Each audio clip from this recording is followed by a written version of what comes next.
Welcome to the IMA Weekly Show. I'm Dr. Joseph Varon. I'm the President and Chief Medical Officer of this Independent Medical Alliance. On today's show, we're doing something completely different. For the last 30 years, the Asia Pacific Symposium on Critical Care and Emergency Medicine has brought together physicians and medical experts from pretty much all over the world. And they have tried to challenge established thinking, advance acute and critical care, and improve the way we care for patients that are gravely ill. I have been the chairman of the scientific committee of this particular Congress for the last 25 years. And I recently attended this symposium in Indonesia. The focus of this particular meeting this year was trying to lead acute and critical care into an era of smart, sustainable, and safe practice. While I was there, I had the opportunity to sit down with a variety of different healthcare practitioners and international experts that are doing a lot of important work. And it's amazing some of the things that I was able to see. Joining me today and to help me unpack some of these conversations is my colleague and good friend, Dr. Ryan Cole, who is the IMA Head of Medical and Scientific Affairs, who had the opportunity to attend this Congress, to present as a speaker, and to have a one-on-one interaction with all these other international healthcare experts. Throughout the show tonight, we're going to watch 4 short interviews that I had the opportunity to do at the conference with some of these clinicians from other parts of the world, which they are completely aligned with the way the Independent Medical Alliance thinks. But more importantly, just like us, they think outside the box. And they bring some amazing things to us to be able to share with you guys tonight.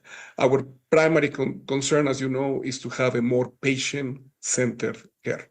So Ryan, thank you for being here tonight. And thank you for also helping me in that meeting recently in Indonesia. Yeah, thank you, Joe. It's great to be here with you this evening. And it was an amazing conference. And wow, just a really, really amazing mix of clinicians from so many Asian nations and so much insight and so many things to learn from it. So yeah, I look forward to chatting about the interviews you did do. Yeah, I mean, it was, every year I go, I've been doing this for 30 years. We have, for many, many years, we have said that the United States is on the top of medicine.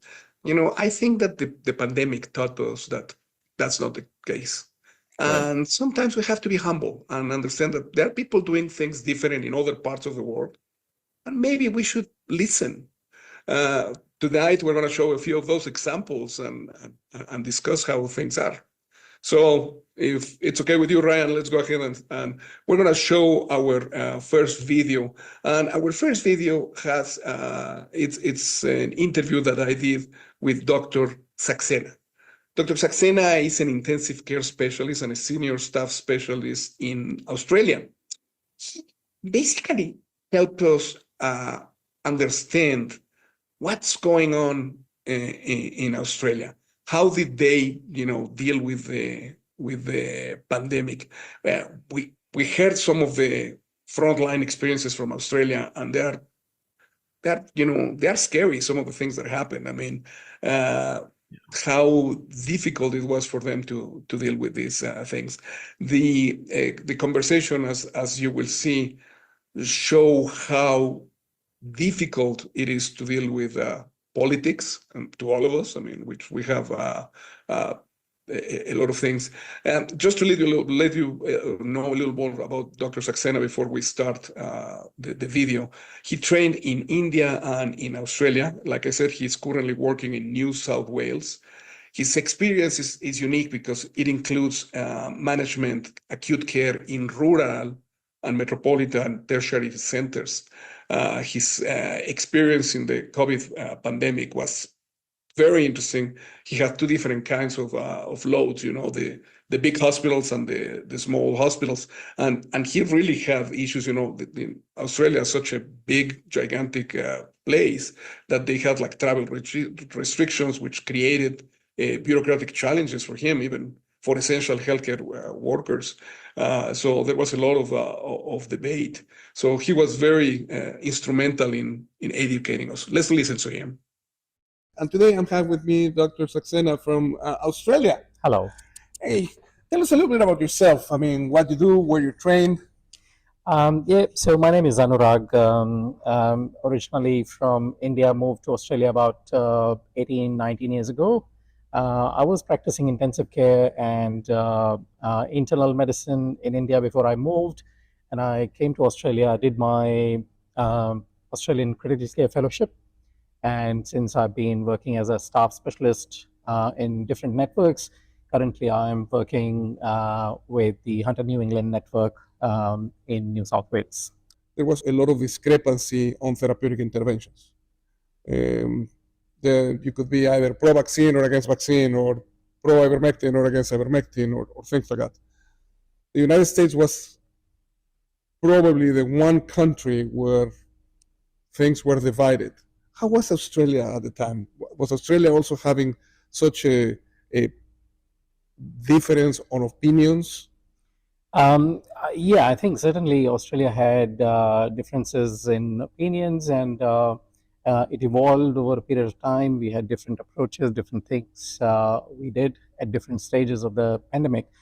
But a couple of things which probably were quite interesting and maybe unique to our situation in this country, that there was very stringent travel restrictions within the country, within the different states, and that did lead to a significant heterogeneity in the situation in different states. For example, New South Wales and Sydney and area around that, and Melbourne in Victoria was probably most significantly affected and had the larger number of patients with COVID. On the other hand, South Australia, where I lived at that time, was the minimum or least affected place in terms of the number of patients. So we did have quite relaxed time, to be very honest, in South Australia, relative to many other parts of the world or even other parts of Australia. Most of my experience during COVID pandemic was from working in one of the rural hospitals in New South Wales, and also some hospitals in Victoria. And that created a unique situation for me where I was actually traveling interstate quite a bit, and I faced a lot of interesting red tape about travel restrictions. And despite being a doctor, despite being an intensivist, despite a hospital giving me a certificate as an essential care worker, but the other state not acknowledging that. So it was a very interesting situation. Yeah, the whole world went crazy, wasn't it? I mean, absolutely. Now, the Independent Medical Alliance has always been about truth, transparency, honesty, and more importantly, advocacy for patients, empowering patients to learn more about what's going on. And we have this theme that we call honest medicine. When you hear those words, honest medicine, what do you think about? Look, I mean, I think there are two aspects to it, to my sort of understanding of honest medicine. One is the clinical, technical side of it, where you are more driven by the evidence available at that time It keeps changing though, but at least at that time, whatever the evidence is, you try to do the right thing in that sense. So that's the clinical side of it, and the other side, the human side of it, is a doctor-patient relationship, the overall relationship with the family, how you deal with their situation, your empathy, your emotions, your connection with the family. So that's the other aspect of it, and probably an overarching aspect would be to look at the governance and the policies and direction of development, um, keeping this sort of honesty in at the core. If you could change one thing in modern healthcare, one thing, Yeah. What would that be? I think, as you would imagine, there are so many things which can be done, but if it's one thing, I would probably uh, work towards the equity in healthcare. That would be my sort of core interest. I think we still have a lot of variability in the services, depending on where you are, how remote you are. I still think even in Australia, in a metropolitan tertiary hospital, the service, the way it will be provided, not that the standards are different, but still there will be difference in terms of the available resources, sometimes the timeliness of the service, sometimes the need for retrievals, and all those sort of things make a significant impact on decision making. Um, and and I think the latest challenge in Australian system has been the bed blocks and the availability of the beds in hospitals. So that's affecting the equity in a very significant way, and I think that's one thing I would like to do. That's awesome. Any last messages that you want to tell to your colleagues around the world? Because this is broadcast pretty much all over the world, and we have people from all over the world. That Fantastic. Thank you very much for the opportunity, and I think you guys are doing a wonderful job. Probably this exactly what you're doing is trying to educate, trying to make people more aware, and make the right sort of information available. I think in today's time, with the available resources, with the available technology, I think we all need to come together to take the care to remotest possible places. And I hope that the healthcare can be provided utilizing the modern technologies in a very equitable fashion to every humankind. awesome. Thank you so much for Thank you very much. Thank you. So, Ryan, what a fascinating individual. I mean, how challenging. Can you imagine being in the middle of the pandemic, being there? Even as a healthcare professional, they're not letting you travel from point A to point B, and he needs to go to point B because he has to provide care to critically ill patients. Yeah, I think his paints a picture of how important it is to allow doctors to be doctors and to keep the politics out of it. They were so restricted in what they went through. And I mean, he was obviously a great advocate for his patients and used technology as well as he could. But I mean, the lack of communication even between systems and hospitals and providers and what they were up against trying to do the right thing and help their patients and make care happen. He's a courageous individual who stood up. Like you said, he's one of us basically, and he's a great example of how clinicians, no matter what, put that patient care first and step up in the challenges, whether it's how do you get care to other people, the challenges of the supplies, and unlike here, in America, how do you satisfactorily also balance time with family and family needs and family expectations. There's just so many things that are different in other parts of the world, and it's really, I think, a testament to the profession when doctors stand up and try to do the right thing the right way for the right reason, no matter what.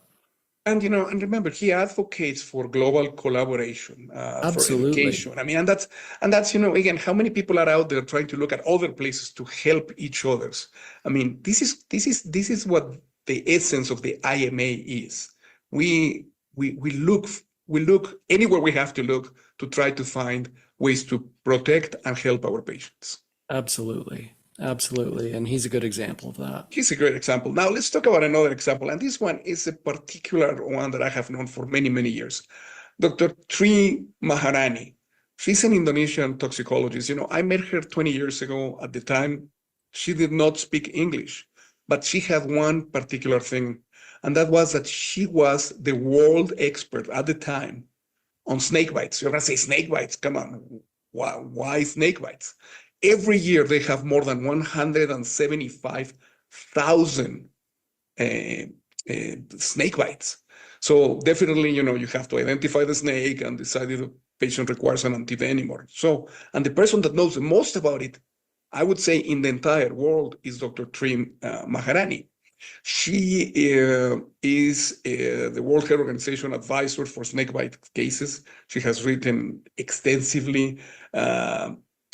I mean, she has managed, I don't know how many thousands of snake bites. She has traveled to places that are completely unreachable to assist critically ill patients. And she trains physicians in the community. And she has been part of our symposium for many, many, many years.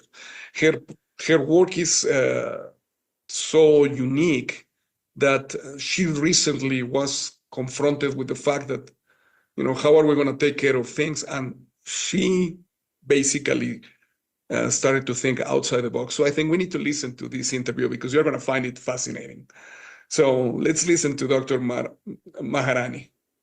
So tell us a little bit about yourself, where you work, what you do on a day-to-day basis. Yeah. First time I am an emergency specialist and working interest from toxinology, snake bite and marine animal, plantation, poisoning, mushroom. But in 2019, my minister called me to helping all Indonesia, and I am now leader from program toxinology and Minister of Health Indonesia. That's a big job. Yes, the big job. Every year, the cases of snake bite, 135,000 cases. And I think I have interest to helping all patients in my country. I want to live, not death, and not disability. I make many innovation to helping them.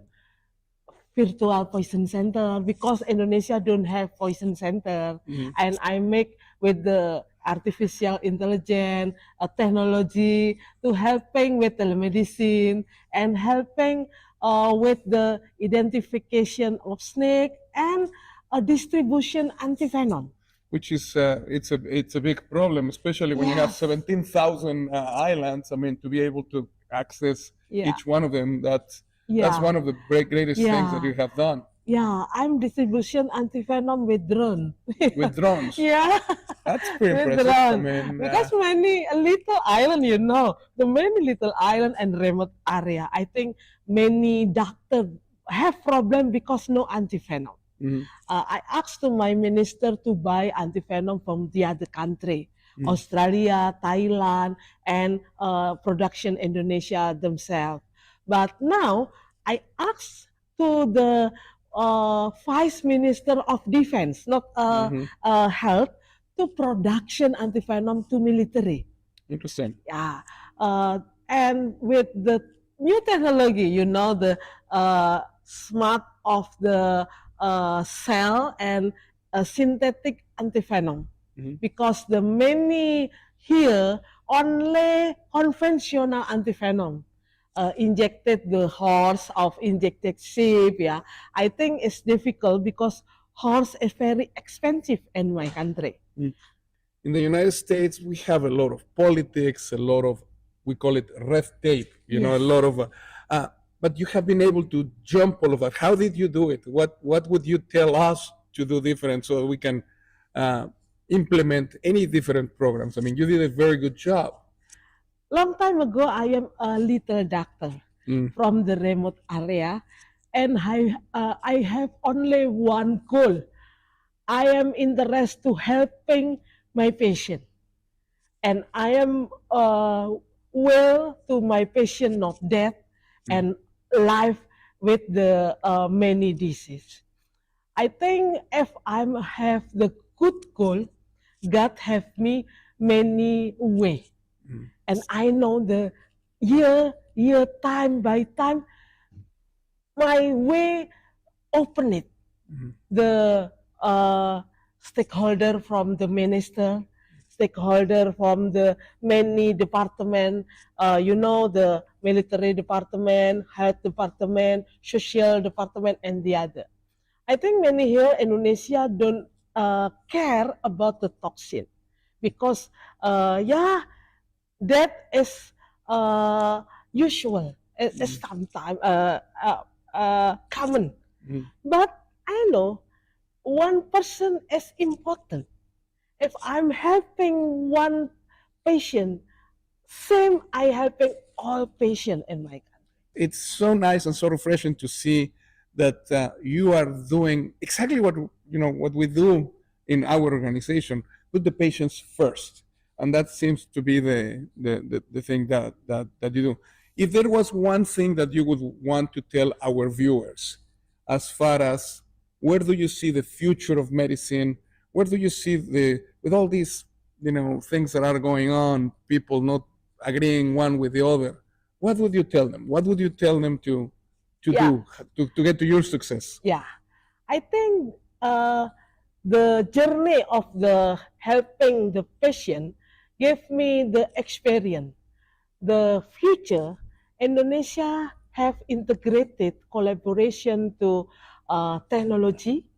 Yeah, the many biomarker, many telemedicine technology, the innovation, AI, and collaboration with the knowledge of the doctor about the medical, about the drug, about the vaccine, about the antivenom.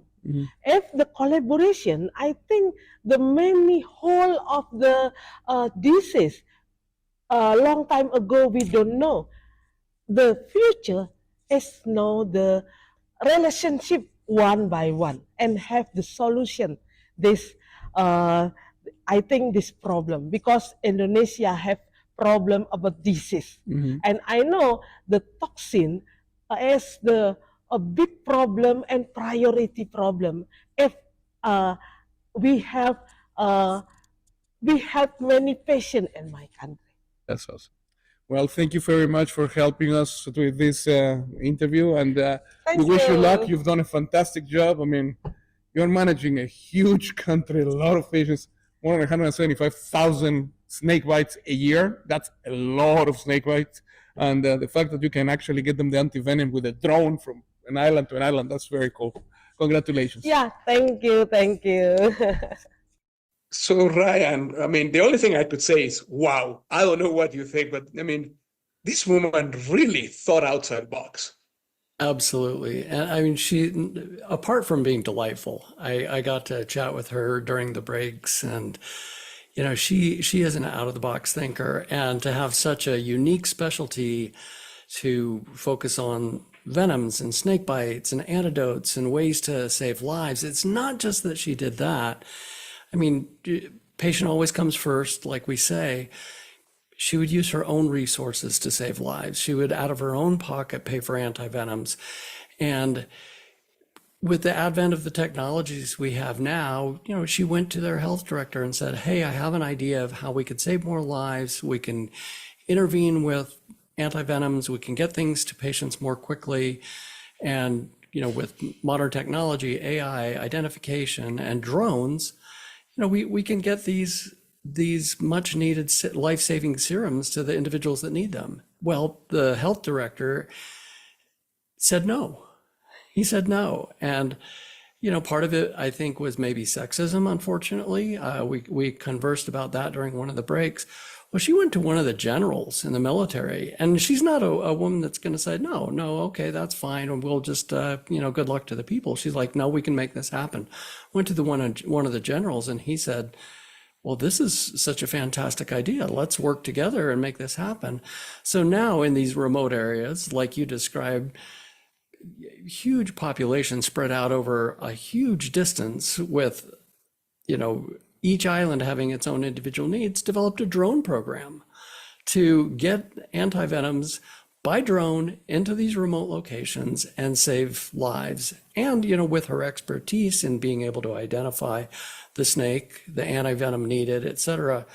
And she's a testament to really thinking outside the box and doing something. And it's fascinating because she developed this AI technology that basically you can be in whatever remote island, as long as you have cell signal, you just put in the snake in front of the camera of the cell phone. It identifies the snake, it tells you what kind of antivenom knows, and it deploys the drone. I mean, come on, we're in the US. We don't even do that to deliver Amazon packages. I mean, what's going on with us? But that's what thinking outside the box means. That's what thinking, this system doesn't let me do things. Let me do it in a parallel way. When the health department told her no, she went to the military. The military says, we love the idea. We'll help you. She's fascinating. I'm telling you, God forbids you never require somebody to help us for a snake bite, but trust me, she is the one. She is. So now let's go to the next, the person that we interview. The next person that we interview is Dr. Alan Glombicki.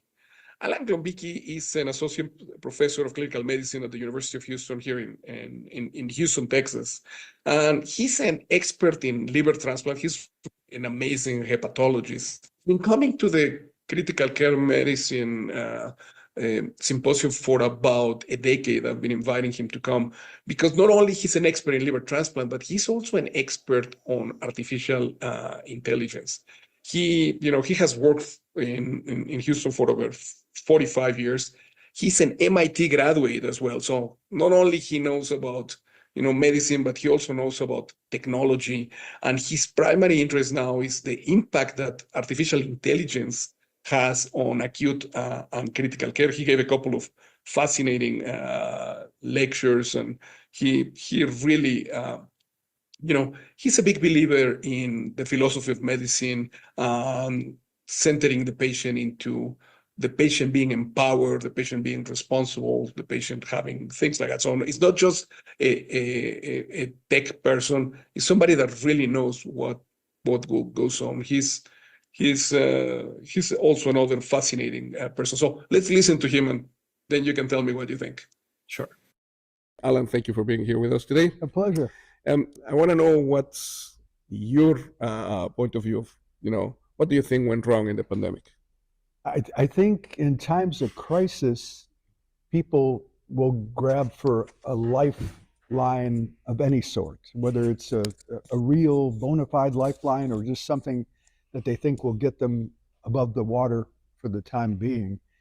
And in many ways, our government was that lifeline. If you had everybody isolated, then their usual support is gone. And they can't even go to their house of worship. They can't go to even their physicians were remote. So there really was you and the television in the upper right-hand corner would have the ticking death count to amplify that drama, to make you cling to whatever solid information you can get. And by the way, that solid information was not always as backed up in science. We had that 6-foot rule, notorious. To this day, traveling around the world, I still see decals with the 6-foot rule. And what hard science was that based on? I would say not a mass. Yeah. Well, unfortunately, we had a lot of that going on. I mean, we were told that there were things that were safe and effective, and unfortunately, that didn't happen. One of the things that the Independent Medical Alliance has always been preaching is the concept of honest medicine. When you hear such a concept, what do you think about? honest medicine has maybe 2 or 3 levels to it. I think the primary is the honesty of the healthcare provider directly to the patient. And it's a very deep burden because in some ways TMI, too much information, is maybe a sin equal to 0 or hidden information, almost like when you're having that awkward discussion with your child about the birds and the bees. That discussion is way different when they're younger and way more sophisticated when they're older. You have to find out what is the question. Transparency will be addressing the need to know. That person could need to know everything. Do they have the data set to be able to make complex decisions? So many times they'll be defaulting to that tried and true, well, doc, what do you think? And you have to be transparent in the sense that you might personally prefer one way or the other, but sometimes knowing their particular interest. I've seen people on the verge of death who are begging for death, and they don't know what they're asking for. They're quite savable in the medical sense. You can do your risk assessment scores, Apache scores, whatever score you choose, and it may say that person has a very slim chance, but then what is the other context? Why are they asking this? Do they have? I had one patient who I did a liver transplant on, an accountant who would be vested in his insurance for his 2 young children and his wife if he could just survive the end of the year. I knew that his liver cancer had a very high chance of coming back. And so from a utilitarian philosophic standpoint of scarce resource distribution, I could do that weighing out and say, you don't get your liver because I could give it to someone where the liver will have a longer benefit.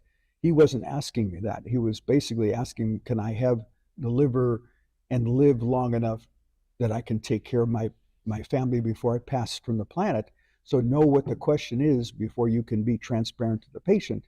The other transparency is, how deep do you want to go in the battle with powers beyond you, with the hospital, with the insurance company? You have to be transparent with them, sometimes in excruciating detail, in order to get the true medication approved, the procedure approved that patient really needs. And it may be something as simple as switching a code of what the diagnosis is, what procedure exactly are you requesting, or be much more complex. We have a patient who has not your average risk, therefore I'm going to use this medicine versus a cheaper alternative. You didn't realize there were other providers in the past. They went through the easy choices. I want to recommend a more difficult choice.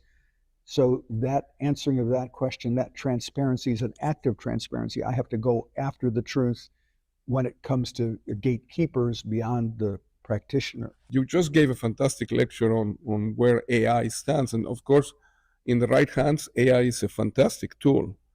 But in the wrong hands, AI may not work to our benefit.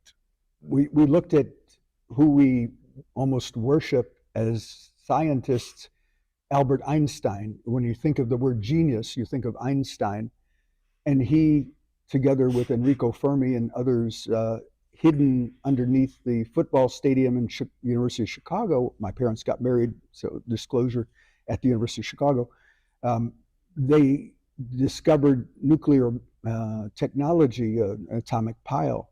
And then Oppenheimer, coming from Europe, invented the atomic bomb. And the both of them were in such deep regret because they thought of the ethics after the science. My major at MIT was chemical engineering, but I was also required to have a second major, and that's philosophy. And I think medicine without philosophy is like a body without a heart, without a mind, without a soul. It's an incomplete package. If you lose the soul, then yeah, AI should take over. But how do you get to that point? How do you get to a situation where that a therapeutic intervention is really not therapeutic, and yet you are promoting it. Is that just greed? Is that just... I think ego certainly is in the equation, because those who are purely academic, or maybe you could extract some of the money benefit from the equation and say they present themselves, their persona is one of authority, wisdom, they're the village elder. And if the emperor has no clothes, it's beyond the emperor's gold that he has in the storehouse. It's their control or their projection of power over their audience that's totally eroded.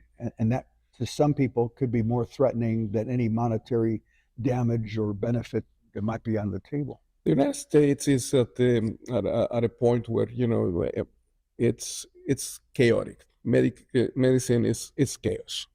You are either pro-vaccine or against vaccine, pro-ivermectin or against ivermectin. I mean, it's totally politicized. Mm-hmm. There is no more discourse. There is no more, let's sit down and debate.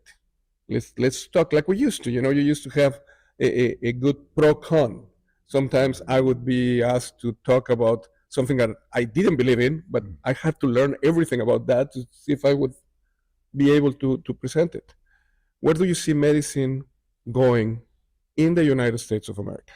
I think some of that pro-con fair and balance allows us adequate decision making. I think sometimes when we have algorithms that are too rigid, then it may be economists, it may be social engineers, politicians who are making those algorithms for false reasons, for putting resources. I'm all for prevention.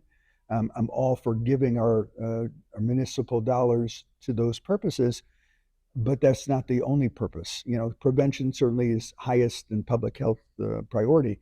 So I'm hoping that AI will remain a tool and allow us to laser-like focus our limited resources to maximum benefit. What I'm fearful of is those who have profit motivations, insurance companies, large hospital chains, those big actors having so much control with purely profit motivations. That's where our politicians have to be recruited on our side. They have to realize that it's not just the dollars and cents that are in the equation, the human factor, the ethical factor, as one of our speakers from Mayo had reinforced. Money without soul is meaningless, and I'm hoping that medicine, certainly you have family members in medicine, I have family members in medicine, and we fear that they will no longer have the independence, the autonomy, and in that sacrifice, they'll be separated from that allegiance with the patient. Anything else that you want to tell? Any last words of wisdom for our audience? Bravery to the next generation of physicians. You will have challenges that you may be frightened to take on. Dr. Varon is amazing to take on so many challenges. And when you see danger face to face, don't shy away, because that's where the true honor of medicine is doing the hard and not the easy. Thank you so much for being with us. Appreciate it. So another incredible speaker, isn't it?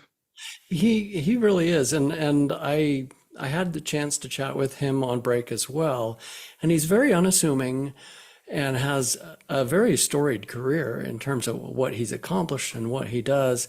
And I like how he says in there that, look, the doctor's just the coach, but the patient's the star player. So getting the patient involved in the process, as well as, you know, taking his time, his efforts to teach the next generation with this advent of all the technology we have, of how to still approach it from the tools are there, but the human interaction is what matters most. And he was just, I think, he struck me as very humble, highly intelligent, highly skilled. And I think, you know, merging technology but not losing the human touch is an art. And I think he's accomplished that and is passing that ability on to the next generation, and to encourage that next generation of physicians to be brave, to have integrity, to work hard. I think sometimes in parts of society we're losing that ethic. He certainly has his trainees work hard, but he knows how to confront difficult problems and stands firm when the circumstances are changing and when the circumstances are challenging. Again, conferences like this is why we do what we do, or part of why we do what we do, because we get to learn from so many others, and he's an excellent teacher. He's fascinating, and hopefully in the next few months we're going to have him on a webinar to discuss, these concerns that many of us have about where artificial intelligence is going. I mean, with his background, he's probably the right person. The other person that we interviewed, which I also find to be a fascinating man, and another man that I have known for many, many years, is Dr. Idros, Dr. Alzamani Idros. He's a consultant emergency physician in the largest hospital in Kuala Lumpur, Malaysia. I mean, this man basically cares for the sickest of the sickest patients in emergency medicine, but not just how sick they are, but volume.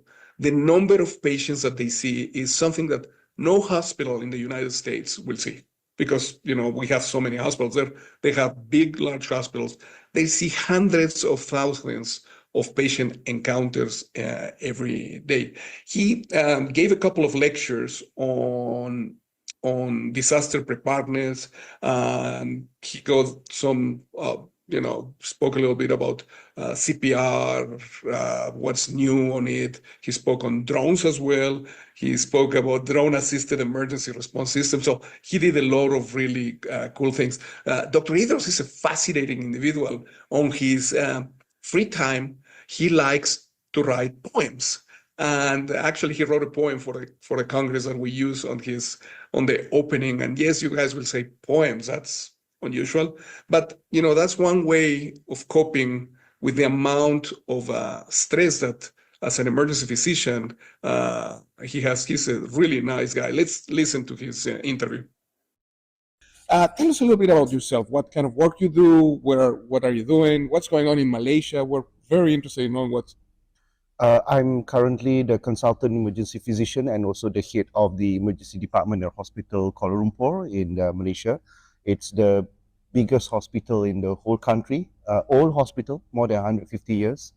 And currently we kind of having 35 million people of population in the whole country. And for us coming here to Bali, this has been kind of every year we come and share all the knowledge and skills and the developments in terms of the emergency medicine. One of my areas of interest is in critical care, for which I did have a fellowship on emergency critical care. But we do have interest in sense of the mountain medicine, because I was in the past expedition doctor for Everest climbers and did a PhD on that, and shared some of the research here in the conference in Bali. What do you think has changed in medicine since the pandemic? Yeah, people have come back to living the normal life. Pandemic was a terrible time for which people had been grappling with the people who got the infection, and even it was so severe that people kept dying, and at that point of time there was a lot of work trying to prevent it, to stop the virus from infecting, and it was a very challenging time. So now we have come close to beyond 2020, especially in 2022 and above, that from that period of time we have come, life has become normalized again. In the United States, we have a lot of what I call polarization of medicine. Since the pandemic, you have seen people that they don't talk to each other anymore. There is no more discourse. There is no more, hey, let's debate a particular intervention. whether it's a vaccine, whether it's we're talking about ivermectin, I mean, people will just not talk to each other. Yeah. Are you guys having similar issues in Malaysia, that people take one stand for a specific therapeutic intervention, and then they don't change their mind, even if you show them data that it's different?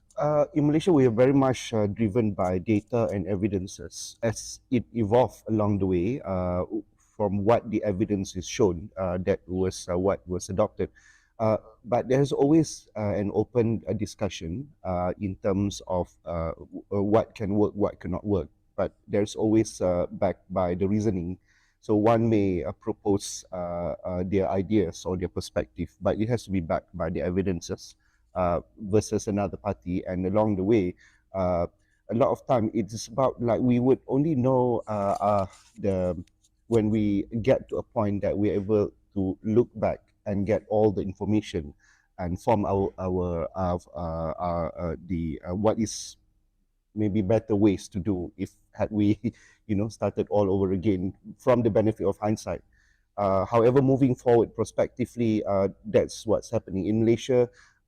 When we have situations of like the ideas of certain interventions, usually we have a center that would start to do this as a scientific basis, and a study would be conducted, and then based on that, the opinion would even shift. So it's still there in Malaysia in terms of like you propose a suggestion and ideas, but you will be back. As a Malaysian, you in the past has followed several of the American standards because that have been considered the standard of care. But when you get to see that the United States now has completely different opinions, the CDC says something, NIH says something, WHO says something. I mean, they keep on fighting against each other, and there is no true consensus. What do you think is the right approach? I mean, to do something like what you're saying, to investigate, or to take sides like we're doing in the States?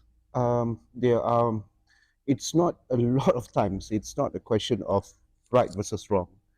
It's a lot of question of which is better when we're trying to implement something, especially at policy or national level.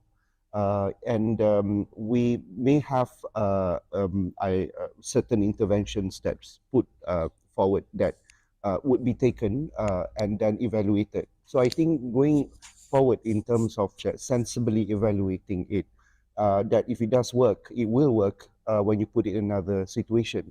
We have lived to this point that we saw the evolution of how we manage diseases like sepsis, for example.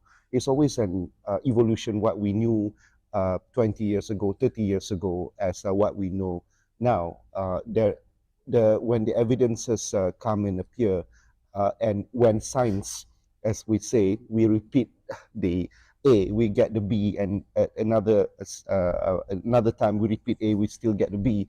That is science. But there's another thing that would probably be added, just like the sepsis, the way we handle sepsis now, in terms of personalized care, that that every individual may have other determinants or variables that make them unique, that we have to personalize to them. Anything that you would like to tell those viewers of the Independent Medical Alliance as a closing comment? I believe in honesty, and we should all be honest. And being honest means, like, when we have an observation, it still needs to be backed by a research.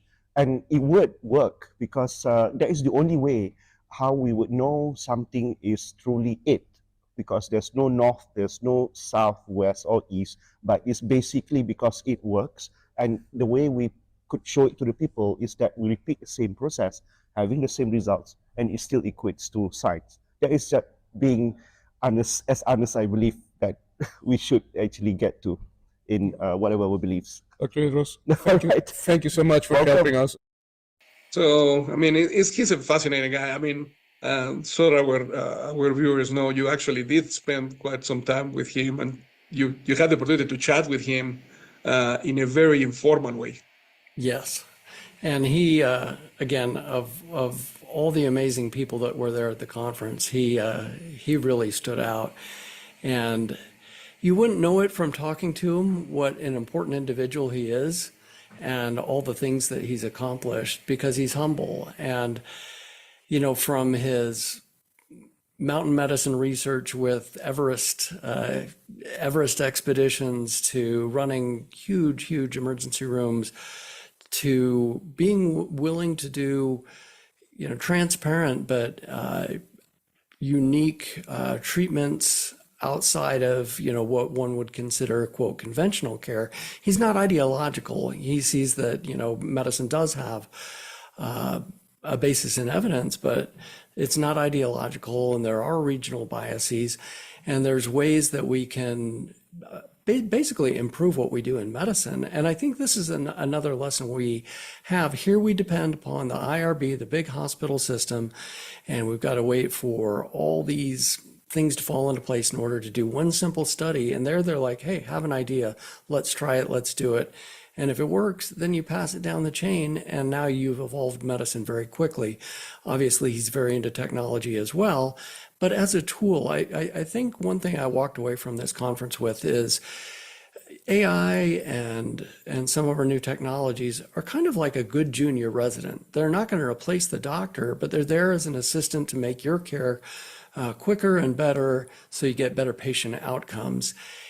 I love that he's research focused, but he also emphasizes, you know, verifiability in the results, true science. He loves to, I think the joyful thing about him was exploring non-traditional therapies like humor and poetry as potential areas for scientific study.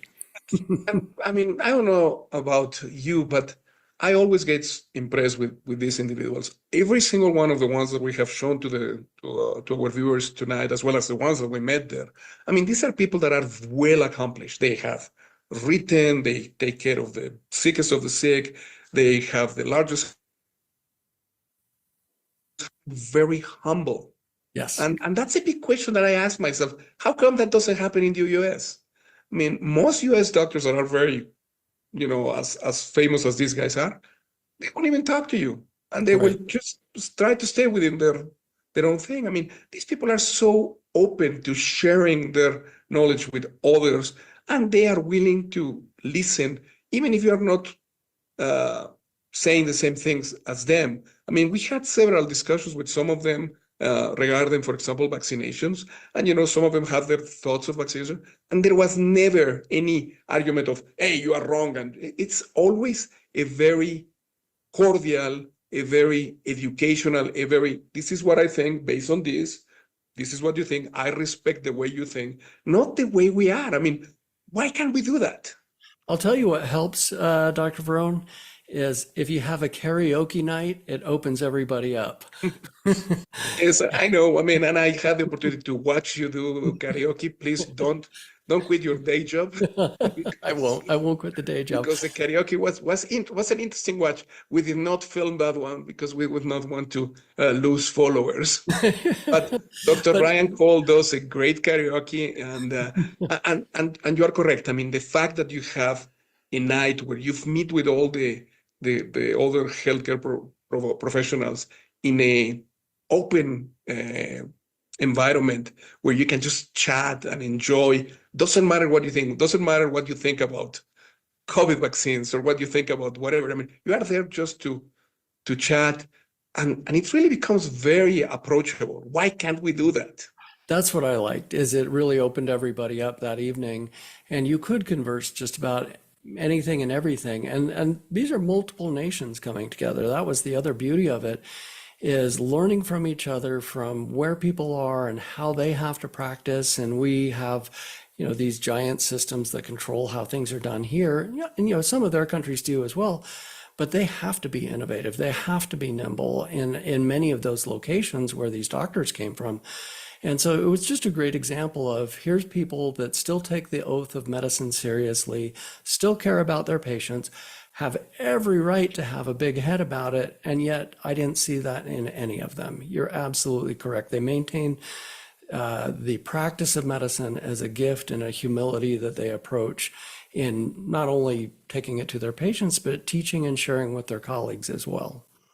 So, Ryan, I mean, I think that this is such an important part of the mission of the IMA. A lot of, well, you know, what is the IMA in Indonesia? I mean, this networking, this capability of meeting with these fascinating individuals really just pushes more our purpose to be able to share, to learn, and to do many of the other things. What do you think? Yeah, I think it expands our reach at the IMA most certainly. And these are amazing physicians doing amazing things. I think some of them will become senior fellows. I think what you and I have discussed, extending invitations to some of these individuals because they are such, you know, such wonderful physicians that represent what we do. I know many of them want to contribute to the journal. We were able to bring the journal to them and they were excited about that. I think having the opportunity to continue to expand around the world with our independent mindset, but standing on those pillars of, you know, letting medicine be medicine and empowering the patient, these people do it naturally. And so they already adhere to, you know, the pillars of who we are as an organization. So it was eye-opening, both from that humility point of view, but as well as a, wow, you know, I think we will continue to grow and become one of the preeminent medical associations, not only, you know, here where we are in America, but around the world. And I think it's a great opportunity to, you know, take our organization, introduce it to others, and have them be as impressed as they were in a humble way, and know that we're aligned and we'll continue to grow and continue to expand our reach in what we're doing here at the IMA. Yes, it was, you know, it was a fascinating experience. I mean, we do this every year. Hope to have you there next year. And I'm glad that the Independent Medical Alliance was there because I wanted the IMA to see what the rest of the world is doing. So thank you so much for being here tonight, Ryan. Tonight, because of time constraints, we will not have time for Q&A. But Autumn is going to give us a few closing announcements. And I want to thank you again, Ryan, for joining me, not only here, but also in Indonesia and meeting all these fabulous individuals. Oh, thank you, Dr. Varon. It was such a wonderful conference, and I think one of many more to come, and building these great relationships with independent doctors all around the world. So thank you for the opportunity. Thank you, Dr. Varon and Dr. Cole, for being here for tonight's discussion and shedding light on these various important topics. Let's just jump right into our closing announcements for tonight. All right, so next week on IMA's weekly show, Dr. Kat Lindley is joined by IMA Senior Fellow Dr. Jennifer Hibbard for an eye-opening conversation on oral medicine and whole body health. They'll explore why dentistry should be viewed as an integral part of systematic medicine and why the mouth may be one of the most overlooked pieces of integrative healthcare. That's next Wednesday, September 2nd at 7 p.m. Eastern. Don't miss it. IMA's $250,000 match campaign for IMA Academy is still underway. IMA Academy is expanding access to independent medical education, including 12 CME credits from our recent conference and a new 12-part cancer series planned for later this year. Thanks to our donors, Nick and Dee Adams, every dollar is matched. So $1 becomes $2 up to $250,000. You can support the campaign at imahealth.org/support IMA Academy. All right, well, before we go, we wanted to leave you with a clip from IMA's head of medical and scientific affairs, Dr. Ryan Cole. Dr. Cole is joined by the national desk to discuss changes to the childhood vaccine schedule, the importance of informed consent, and why individual risk should remain part of the conversation between parents and their physicians. Thank you all so much for being here tonight, and let's take a look.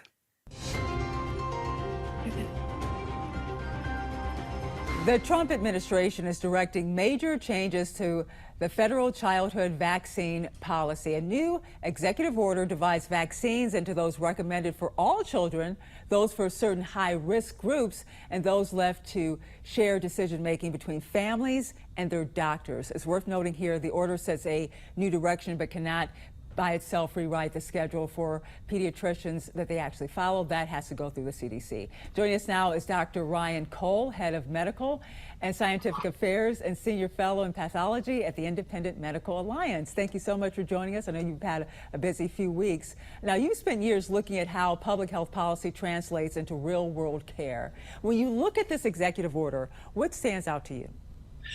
I think it's a meaningful change in the sense that it's going to shift things away from a one-size-fits-all policy to more shared decision-making, more opportunity to look at the actual risk of the child versus the environment in which they find themselves. This opens up the conversation again that not everybody needs everything. This universal thought that we've had in the past has been a little heavy-handed. So this changes in respect to both science and the reality that not all children are identical. Well, how is it going to look on the ground, the reality of that? Because you have the CDC does have to make the final decision, right? So how will this executive order work, let's say, in your doctor's office? Yeah, well, that's a great question. I think what it will do is, to your point, it has to, be approved by the CDC. A lot of doctors are still going to have the patterns they've had before, but I think what it gives the opportunity for is for the parent to start asking more questions.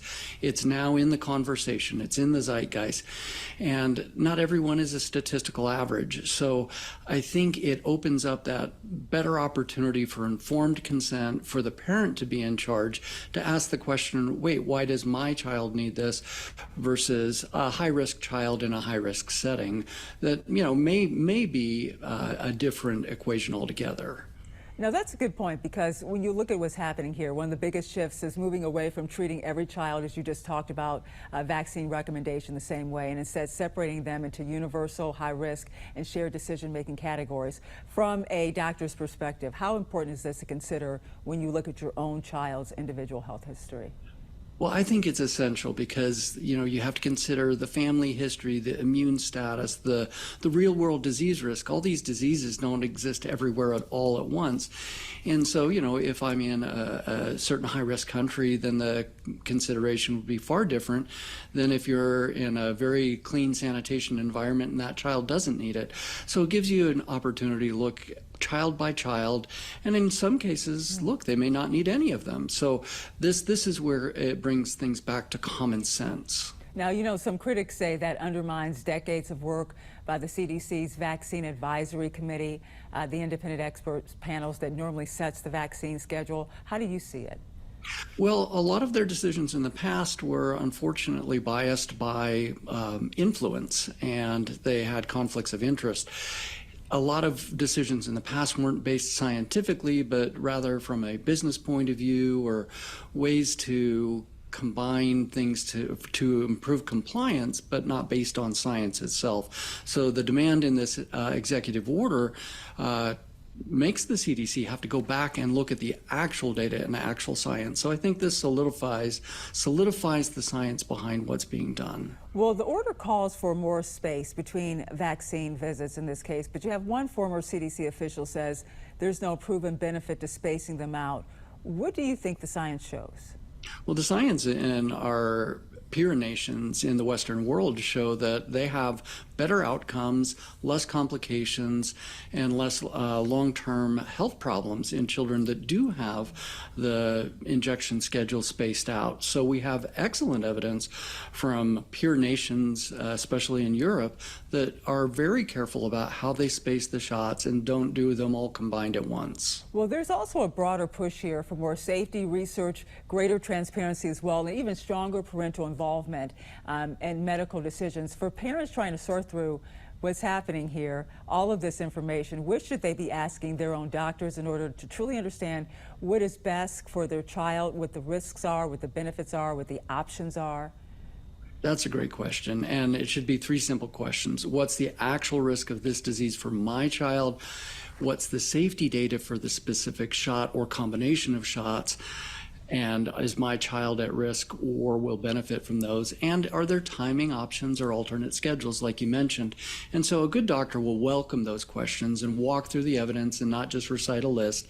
And that's the essence of informed consent, is requiring a conversation. And we want to tell our viewers this: for more independent medical information and resources, visit imahealth.org.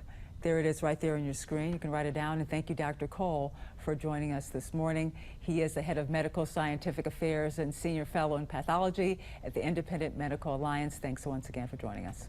Thanks, Angela.